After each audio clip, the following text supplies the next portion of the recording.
কৃষ্ণ সেৱা বৰৱানী সমস্ত যে আমাক সুন্দৰভাৱে কৈছে যে একান্ত যিসকল ভকত এই ন্যায়টোকে কয় বা তেওঁলোকে সেই ন্যায়ৰ সৈতে চলিব বিচাৰে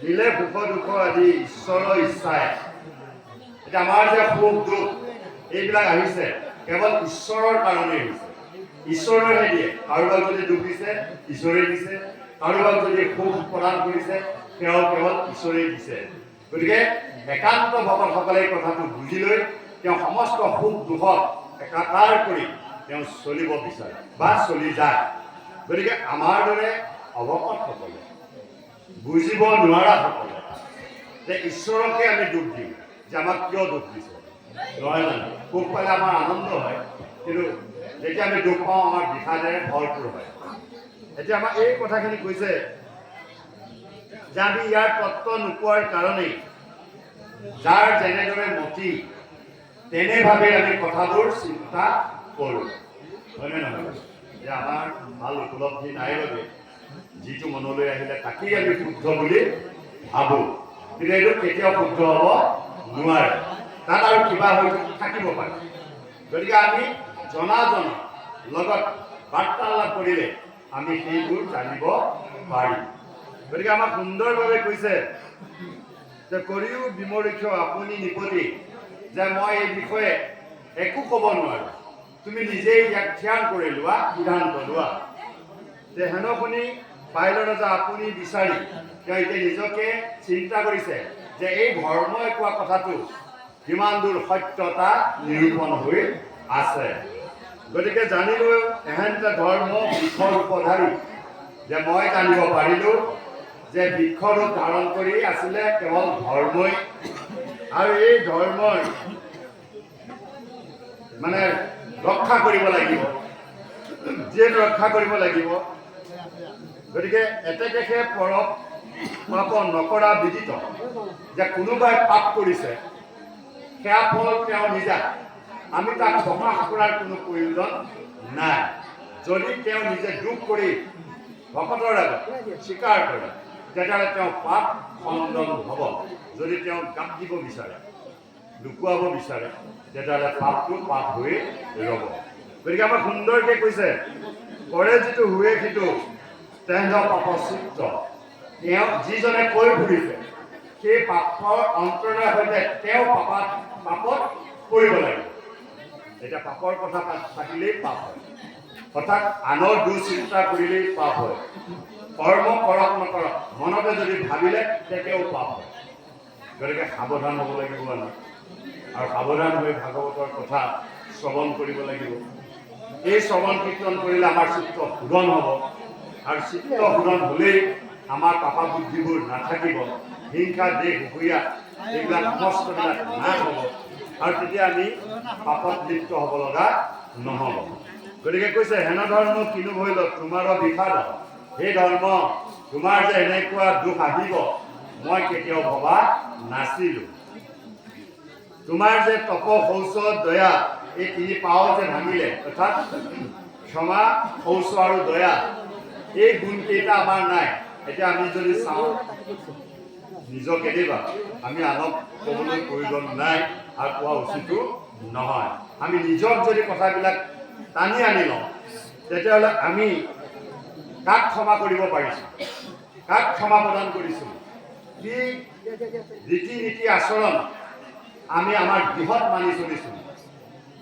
জীৱসমূহৰ প্ৰতি আমাৰ দয়া মৰম চেনেহ আছেনে নাই আমি নিজে এবাৰ চিন্তা কৰিলেই বিষয়টো ওলাই পৰিব নহয় জানো যে আমি কম নেকি এইজন ভকতৰ মানে ক্ষমা নাই দয়া নাই শৌচ নীতি নাই ক'ব পাৰিমনে কোনেও কাকো ক'ব নোৱাৰে বস্তুবিলাক আমি নিজেই উপলব্ধি কৰি ল'ব লাগিব আৰু সেই তিনি পদ পাওঁ নাথাকিলে আমি সংসাৰত কেতিয়াও চলিব নোৱাৰোঁ যদি আমি ভকত হ'বলৈ গৈ আছোঁ তেতিয়াহ'লে আমি কি কৰিব লাগিব এই চাৰিটা সম্পদক ৰক্ষা কৰি মানি চলিব পাৰিব লাগিব ইয়াতে আমাক সুন্দৰকৈ ওপৰত উল্লেখ কৰি গৈছিল যে একান্ত ভকত একত অন্তৰ্নিহিত হৈ এক ঈশ্বৰবাদী হোৱাজন অৰ্থাৎ একেশ্বৰবাদী হৈ এক ঈশ্বৰকে সেৱা ভক্তি কৰাজনকে একান্ত বুলি কোৱা হৈছে।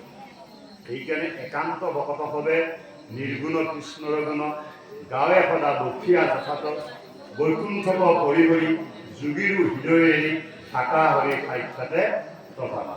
এতিয়া সেইজন ভক্তৰ লগতে হেনো ঈশ্বৰ কৃষ্ণই থাকে, তেওঁৰ লগতে থাকে। এতিয়া কথা হৈছে ভকত কাক বুলি কয়? আমাক কৈছে ভ শব্দে ভগৱন্ত ভৱ বিমোচন ভজন ভক্তিতে পূৰ্ণ হোৱন্ত কিজন হ শব্দে কৃষ্ণক উত্তমদিত কৃষ্ণক ভজি হোৱাই পবিত্ৰ কৰম আত্মাক মানন্ত সমস্তকে এখন সমস্ত একাকাৰ দেখিব পাৰিব লাগিব। ত শব্দে তৰণ উপায় পৰম। গতিকে আমি ঈশ্বৰ কৃষ্ণৰ সেই অভয় চৰণত শৰণাপন্ন হ'ব লাগিব বা আশ্ৰয় গ্ৰহণ কৰিব লাগিব। এই হ'ল ভকতৰ তাত্বিকতা। যা হওক, এতিয়া আমাক কৈছে কেৱলে আছে মাত্ৰ সত্য নাম ভৰি। এই সত্যটো থকাৰ কাৰণে আজি পৃথিৱী ৰৈ আছে, জীৱ জগত ৰৈ আছে। গতিকে তাকো ভাঙি পাব চাহে কলি দণ্ড ধৰি। এই কলিয়ে সেই সত্যটো নাশ কৰিব বিচাৰি আছে। এতিয়া এই কথাটো চাই ল'লে আমি নিজকে আনি ল'ব লাগিব। আমি শুই উঠাৰ পৰা কেইটা সঁচা কথা পাওঁ? আপোনালোকে কয় আৰু নহয়, আপোনালোকে কয় কাৰণে পৃথিৱী ৰৈ আছে, আৰু আমি নকোৱাৰ কাৰণে পৃথিৱী মানে তলম বলম হৈ আছে। কথাটো বুজিছে নহয়? গতিকে আমি শুই উঠাৰ পৰা গধূলিলৈকে কাৰণ কিমানটা ভক প্ৰবঞ্চনা থাকি বাজি কৰিলোঁ তাৰ কোনো লেখযোগ নাই, কিন্তু ঈশ্বৰৰ নাম এবাৰ লোৱা হোৱা নাই। তেতিয়াহ'লে আমাৰ সত্যজনো ৰৈছে। গতিকে আমি সত্য ৰক্ষা কৰিলেই ঈশ্বৰ কৃষ্ণই সন্তুষ্ট হ'ব। কৃষ্ণ ধেনুৰূপে জানিলো এহেতে বহুমতি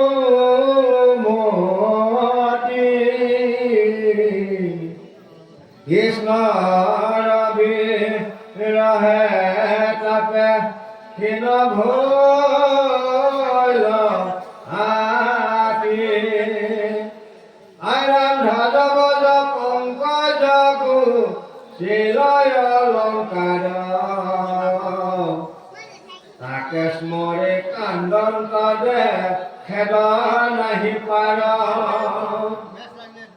হেন ধৰণীকো নিও ধৰ্ম বাপ নকৰা কলিক ভয় তেজি সন্তাপ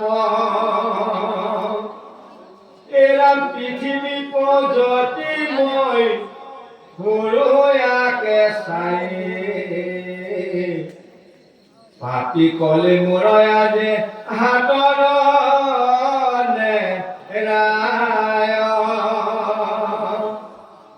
ধৰণিক ধৰ্ম কয়া চাকি বুলি অদাবৰয়া জয়ে খান্দা ধৰে লন্ত তুলি মুহুৰ ৰাজ্যত ৰাখি কৰাই অপকাৰ আৰাম জানিও পাত কি তোৰ কটাই খৰ ঘাৰ হেন দেখি কলিৰ ভয়ত ধাতু যায় ৰাজা সিংহ মানে সবে পেলাইলা সহায় আৰাম দণ্ডৱতে পৰি হাতে ধৰি আচৰ তাহি তাহি বুলি টানতে পখিলো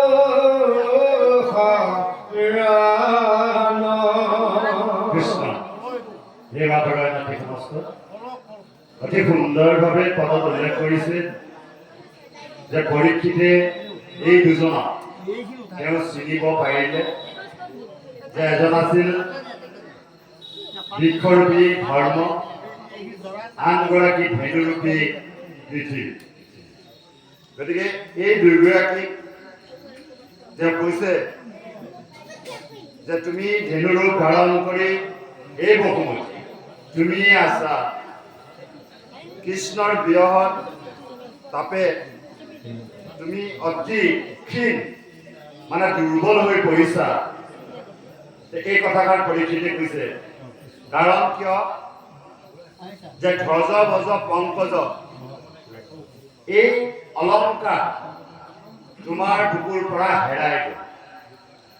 এতিয়া ধ্বজ ভজ অংকুশ পংকজ যে ধ্বজ ভজ জপ অংকুশ পংকজ এই চিহ্নকেইটা প্ৰভু ভগৱন্তৰ চৰণ তলত থাকে আৰু প্ৰভু ভগৱন্তে যেনিয়ে যায় এই চিহ্নবিলাক পৃথিৱীৰ বুকুত ৰৈ। গতিকে আজি পৃথিৱীৰ পৰা নোহোৱা হৈ পৰিল যিহেতু প্ৰভু ভগৱন্ত পৃথিৱীৰ পৰা তেওঁ গুচি গ'ল। গতিকে পৃথিৱীয়ে এইটো খুব কেতিয়াবা দুখ পাব লগা হৈছে, তেওঁ হৃদয় বিলাৰি গৈছে আৰু সেয়ে তেওঁ কান্দিছিল। গতিকে তাকে স্মৰি কৰিলন কান্দন্ত খেদৰ নাহি পাৰ যে এই তাকে ভাবি তুমি কি কৰিছা, তোমাৰ কান্দোন আহিছে আৰু তোমাৰ সেই দুখৰ পাৰাপাৰ নাই। গতিকে হেন মা ধৰণী কোনেও ধৰ্ম বাপ হে মা ধৰণী হে ধৰ্ম পিতৃ শুনা, তোমালোকে কলিক ভয় নকৰিবা, তোমালোকৰ মনৰ পৰা সমস্ত সন্তাপ দুখ বেদনা ত্যাগ কৰা। মই এই কাৰণে পৃথিৱী পৰিভ্ৰমণ কৰিছো অৰ্থাৎ মই পৰ্যটন কৰিছো, পৃথিৱী পৰিভ্ৰমণ কৰি আছো। গতিকে পাপী কলি মোৰো আজি হাতৰ নেৰায় যে সেইজন পাপী কলি মোৰ হাতৰ পৰা কেতিয়াও ৰেহাই নাপাব, মই তেওঁক ৰেহাই নিদিওঁ। এই বুলি পৰীক্ষিতে তেওঁলোকৰ আগত এই বাক্য প্ৰকাশ কৰিছে। ধৰণীক ধৰ্মক আশ্বাস প্ৰদান কৰি তেওঁ মানে কি কৰিছে, তৰোৱাল হাতত লৈ তেওঁ কি কৰিছে, তেওঁ ঠাণ্ডা হাতত তুলি লৈ মোৰ ৰাজ্যত আজি এই অপকাৰ কৰাজনক মই নিশেষ কৰিম।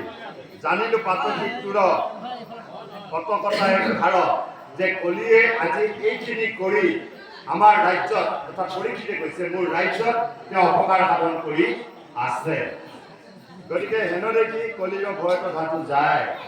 পৰীক্ষিতৰ এই মন্তব্য শুনি কলিৰ বোলে ভয়ত প্ৰাণবায়ু উৰি যায়।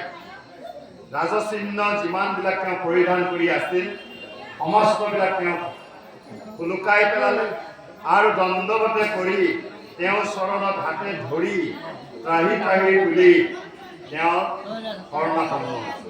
অৰ্থাৎ কলিয়ে পৰীক্ষিতৰ চৰণত পৰি শৰণাপন্ন হৈছে যে তুমি মোক ৰক্ষা নকৰিলে তুমিও কৰিব নোৱাৰিব।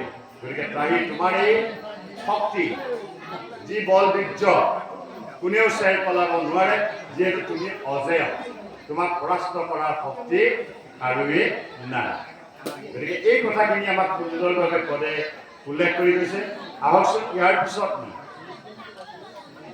কি হয় আমাৰ পদৰ মাজেৰে আমি ইয়াক জানিব বুজিব আৰু আলোচনা কৰিবৰ কাৰণে প্ৰযত্ন কৰিম।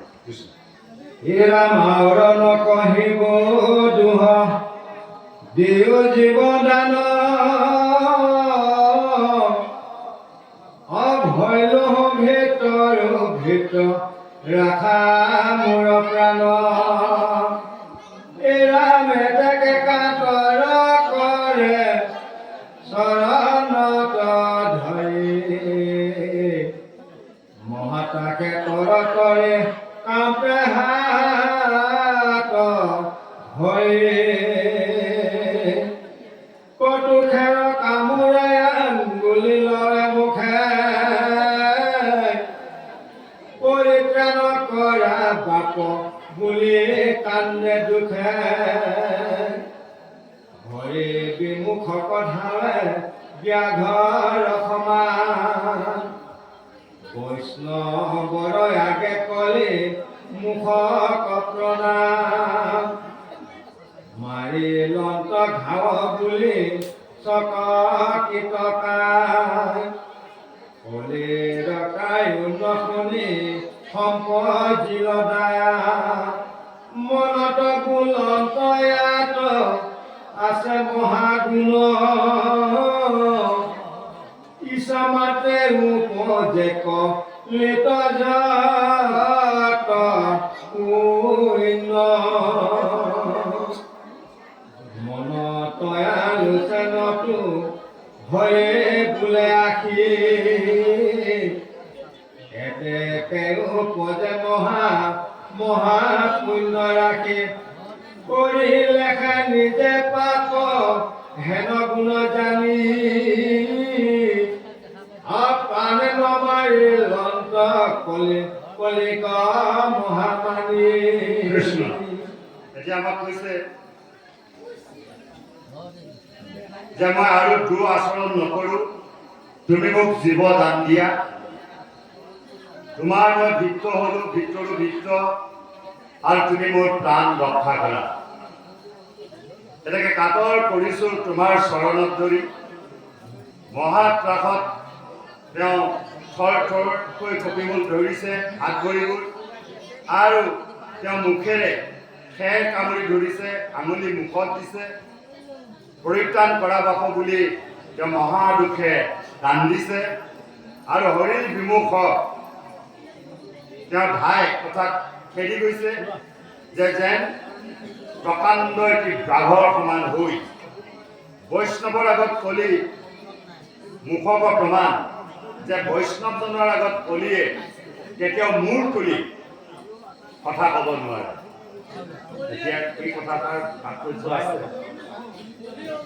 আমি কাৰোবাক ভকত বুলি হয়তো দূৰতে ঘৃণা নিন্দা কৰিব পাৰোঁ কিন্তু সন্মুখত পোৱাৰ লগে লগে তেওঁক সেই বাক্য প্ৰকাশ কৰিব নোৱাৰো কাৰণটো তেওঁৰ ঈশ্বৰৰ প্ৰতি বিশ্বাস আছে হয়নে নহয় আৰু যিজনৰ ঈশ্বৰৰ প্ৰতি বিশ্বাস নাই সেইজনৰ কথা আমি তিলমানো নাপালোঁ তাক যায় সেই বাক্য বচন আমি ক'বলৈ কুণ্ঠাবোধ নকৰোঁ গতিকে এই কথাষাৰ আমাক প্ৰমাণ কৰি দিছে যে বৈষ্ণৱজনৰ আগত কলিয়ে মূৰ তুলি কথা ক'ব পৰা নাই এই তাৰ জ্বলন্ত প্ৰমাণ গতিকে মাটিলান্ত ঘাঁহ বুলি সচৰ্কিত কায়া তেওঁ শৰীৰটো এনেকুৱা হৈ পৰিছে যে তেওঁ যিহেতু ডিঙি কাটিব বা গলবান কাটি দিব এইটো ভয়ত তেওঁ শৰীৰটো মানে কঁপি গৈছে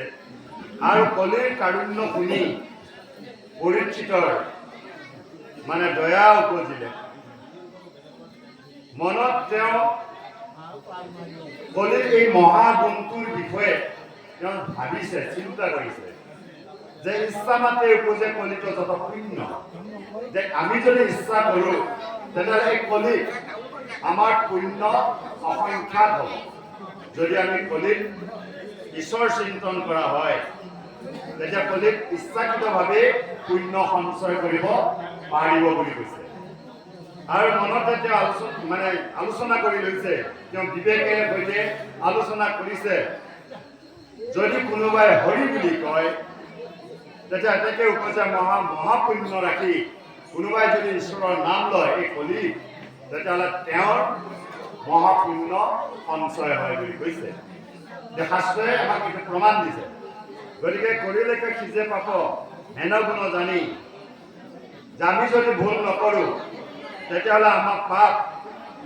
কেতিয়াও আহিব নোৱাৰে তাৰ পৰা কলিৰ মহাগুণ আছে এই কথাটো পৰীক্ষিতে উপলব্ধি কৰিছে আৰু সেই উপলব্ধিটো আমাৰো আহিব লাগিব তেওঁ প্ৰাণে নামাৰি মহামানীয়ে তেওঁক ৰক্ষা কৰিবলৈ মনস্থ কৰিছে এতিয়া সেই ভাৱ আৰু এনাটি কলিত যে পাপ হয় যে আমি শুই উঠাৰ পৰা তাক কেনেকৈ কি কৰিম নকৰিম ক'ত যাম কেনেদৰে আমাৰ হাতলৈ দুটকা আহিব কেনেদৰে ধন জন আমাৰ উপাৰ্জন হ'ব সেই চিন্তাতেই কিন্তু আমি মগ্ন আৰু সেই কৰ্মভাগ কৰিবলৈ যাওঁতেই আমাৰ মানে কি হয় পাপবোৰ লাগি ধৰে কৰ্মটো কৰা হওক কিংবা নহওক যদি মনতে ভবা হয় আজি আমুকৰ পৰা যিকোনো চলে বলে কৌশলে হ'লেও তেওঁৰ পৰা সেই বস্তুটো আদায় কৰিবই লাগিব এনেকুৱা মনোবৃত্তি লৈ যদি আমি আগবাঢ়িছোঁ তেতিয়াও কৰ্মটো কৰা হ'ল কিংবা নহ'ল তাত কোনো কথা নাই কিন্তু ভাবাৰ লগে লগে আমাৰ পাপ উপাৰ্জন হ'ল গতিকে আমি কি কৰিব লাগিব যে প্ৰথমতে ঈশ্বৰক খাটনি কৰিব লাগিব যে হে প্ৰভু কালি যেনেদৰে আপুনি মোক কুশলে মংগলে ঘূৰাই লৈ আহিলা, ৰাতিটো অচেতন হৈ টোপনিত পৰি আছিলোঁ, শয্যাগত হৈ আছিলোঁ, আৰু এতিয়া তুমি মোক মানে চেতনা শক্তি প্ৰদান কৰিলা। এই বিচনাৰ পৰা প্ৰথম পাও পৃথিৱীত পৰাৰ লগে লগে আমি ঈশ্বৰ চিন্তন কৰিব লাগিব যে হে প্ৰভু, আগৰ দৰে আজি দিনটো যেন তুমি মোক কুশলে মংগলে ঘূৰাই আনা। কিন্তু আমি ঈশ্বৰক খাটনি আমোদটো কৰিবলৈ আছোঁ, আমাৰ সময় নাই, হয়নে বাৰু? মনত পৰেনে? আমাৰ কিন্তু মনত নপৰে, আপোনাৰ বহুত পৰে যদি নাজানিম বাৰু। আমি কিন্তু বিচনাৰ পৰা উঠাৰ লগে লগে অন্য কথা চিন্তা নাই, বিষয় বাসনা কথাই কেৱল মনলৈ আহে। গতিকে সেইটো ভাৱ অহা মানেই হ'ল আমাৰ পাপ বুদ্ধি বুলি কোৱা হৈছে।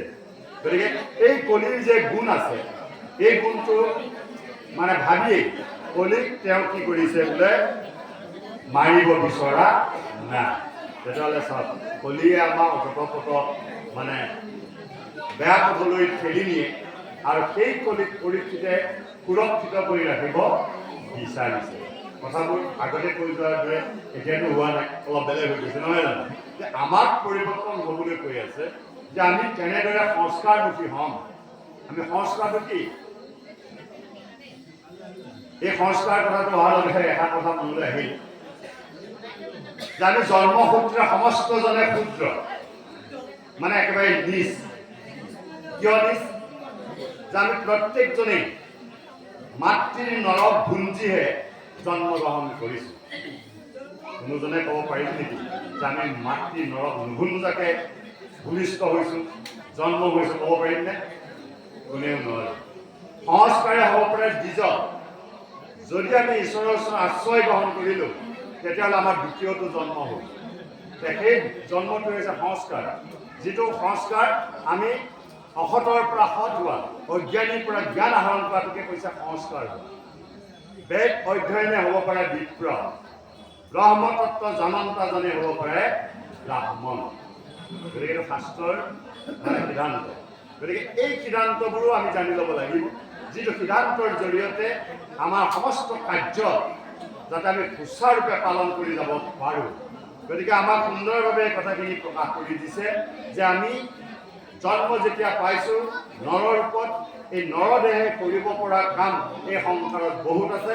ঈশ্বৰ সেৱা কৰিব পাৰে, ঈশ্বৰৰ ভক্তি কৰিব পাৰে, ভকতৰ সেৱা কৰিব পাৰে। আৰু এইকাৰণে ঈশ্বৰ কৃষ্ণই এটা কথা কৈছে যে ভকতক পাই যিটোজনে নকৰে হৰি, মোহক পাই সিটোজনে কৰিবে ভক্তি। যে যিজন ভকতে ভকতক পায়, সেৱা কৰিব নাজানিলে, কৃষ্ণ বা ঈশ্বৰ বুলি নাভাবিলে, সেইজন ভকতে মোক সাক্ষাতে পালেও তেওঁ মোক একো কৰিব নোৱাৰে। এইকাৰণে কৈছে ভকততে ভকতি কৰা ভালমতে, মুহুৰ গুজ্জ তত্ত্ব পাই বাহা ভকততে। যে আমি ভকতৰ অবিহনে ঈশ্বৰ কৃষ্ণৰ তত্ত্ব কেতিয়াও জানিব নোৱাৰোঁ। গতিকে ভকতৰ পৰাহে ঈশ্বৰ তত্ত্বৰ কথাবিলাক আমি জানিব পাৰোঁ। এৰাম হাকে হাকে বুলন্ত